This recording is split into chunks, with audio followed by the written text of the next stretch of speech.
Hey guys, welcome back to my YouTube channel. तो guys, Avengers Doomsday का जो trailer leak हो रहा है वो काफी ज्यादा वायरल हो रहा है।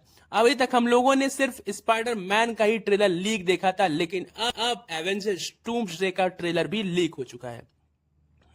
एवेंजर्स डूम्सडे का जो ट्रेलर लीक हुआ है वो काफी ज्यादा वायरल चल रहा है इस समय। उसने पूरे इंटरनेट को हिला दिया है। शुरुआत में मुझे भी लगा था कि ये कोई फेक एआई ट्रेलर है जिसे अपस्केल करके इंटरनेट पे वायरल किया गया है।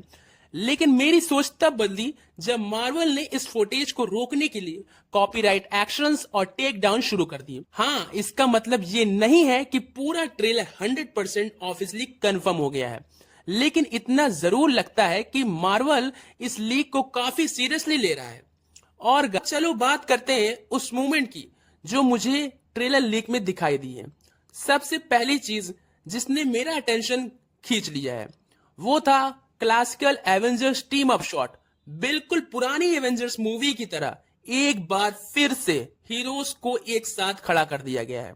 इस टीम अप में हमें मार्वल के कई कैरेक्टर्स नजर आते हैं, जैसे Yelena Belova, Gambit, Mystic, Cyclops और अपना Steve Rogers as a Captain America, और अपना थॉर और शैंसी, और new Captain America Sam Wilson, और अपना मिस्टर फैंटास्टिक भी इसमें दिखाई देते हैं। और हॉनेस्टली ये मूवमेंट देखकर पुरानी एवेंजर्स वाली फीलिंग वापस आ जाती है। एक और चीज जो मैंने नोटिस की वो ये थी कि शुरुआत में एवेंजर्स और एक्समैन के बीच में फाइट जैसा एटमॉस्फेयर लगता है, लेकिन बाद में ऐसा लगता है कि दोनों टीम्स मिलकर सेंटिनल रोबोट्स को मारने के लिए खड़े हैं सामने। उसके बाद हमें डॉक्टर डूम की एंट्री सीन दिखाई जाती है। एक सीन में डॉक्टर डूम जमीन पर अपने हाथ मारता हुआ दिखाई देता है।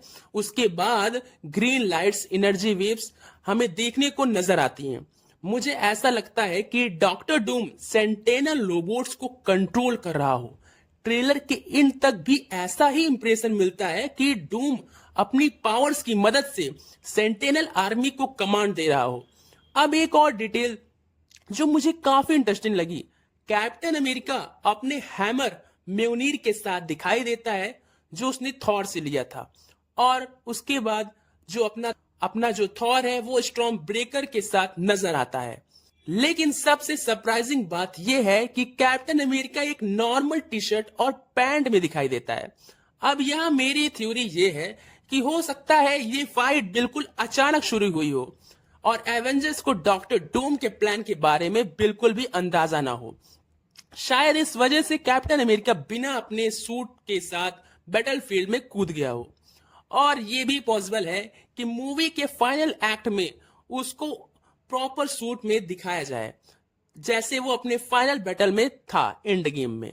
और उसके बाद एक सीन आती है जिसमें डॉक्टर डूम विलन वाला, और लगता है कि वो पूरे बैटल फील्ड को कंट्रोल करने वाला है। और एक मूवमेंट में डॉक्टर डूम सेंटिनल रोबोट्स की तरफ देखता है, और उसके बाद एक सेंटिनल रोबोट्स दोबारा एक्टिव हमें नजर आता है। अब एक इंपॉर्टेंट बात जो मैंने बताया वो लीक ट्रेलर में देखने वाले मूवमेंट्स और मेरी ऑब्जर्वेशन पर बेस्ड है, इसलिए इसमें से हर चीज को फाइनल स्टोरी मत समझो, क्योंकि मार्वल ने अभी तक ऑफिशियली पूरा ट्रेलर को कंफर्म नहीं किया है। लेकिन अगर फाइनल मूवी में ये सब हमें देखने को मिलता है तो एवेंजर्स डूम्सडे एमसीयू की सबसे बड़ी क्रॉसओवर मूवी बन सकती है। अब कमेंट करके बताओ तुम्हें सबसे ज्यादा एक्साइटमेंट किस चीज की है, डॉक्टर डूम की एंट्री, या एवेंजर्स एक्समैन का टीम अप सीन, या फिर सेंटिनल रोबोट्स का अटैक। और अगर तुम लोगों को मेरी ऐसे ही मूवीज डिटेल्स और हिडन डिटेल्स और मूवीज अपडेट पसंद है तो भाई चैनल को लाइक कर दो और सब्सक्राइब कर दो। मिलते हैं नेक्स्ट वीडियो में। Thanks for watching.